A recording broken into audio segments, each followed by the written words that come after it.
সুপ্রিয় দর্শক, কেমন আছেন? চলে আসলাম এইমাত্র পাওয়া আগামীকাল খুবই গুরুত্বপূর্ণ ঘূর্ণিঝড়, ঝড় বৃষ্টি, শিলাবৃষ্টি, কালবৈশাখী ঝড় এবং আবহাওয়ার খবর নিয়ে দর্শক আজকে ভিডিওতে জানিয়ে দেবো আগামীকাল 24 ঘন্টায় কেমন থাকার সম্ভাবনা রয়েছে বাংলাদেশে 8টি থেকে 64 জেলা আবহাওয়া পরিস্থিতি, এবং আরও জানিয়ে দেবো পশ্চিমবঙ্গে কোথাও কোনো বৃষ্টিপাতের সম্ভাবনা আছে কি না।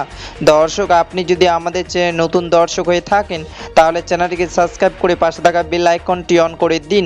তো চলুন এবার জেনে নিয়ে এক নজরে। দর্শক, ইতিমধ্যে গত 24 ঘন্টায় আবহবিদ বাংলাদেশের সর্বনিম্ন তাপমাত্রা রেকর্ড করেছেন ঢাকা বিভাগে 35 থেকে 36 ডিগ্রি সেলসিয়াস, এবং আবহবিদ আরও জানিয়েছেন ইতিমধ্যে খুলনা, যশোর, বগুড়া, টাঙ্গাইল, ঢাকা, গাজীপুর, ফরিদপুর, সিলেট, হবিগঞ্জ, ময়মনসিংহ, চট্টগ্রাম, ফেনী, কক্সবাজার, টেকনাফ জেলায় আকাশ মেঘলা এবং আগামী কয়েকদিন মেঘলা আকাশ থাকার সম্ভাবনা রয়েছে।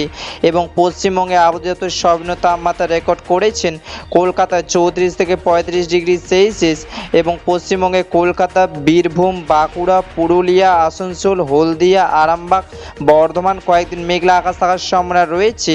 দর্শক, এবার সরাসরি চলে আসলাম মেঘ বিশিষ্টালয় পুরো চিত্রে, এবং এই মুহূর্তে দেখতে পাচ্ছি আজ এবং আগামীকাল 24 ঘন্টায় বাংলাদেশে 8টি থেকে 64 জেলা আকাশ মেঘলা থাকার সম্ভাবনা রয়েছে।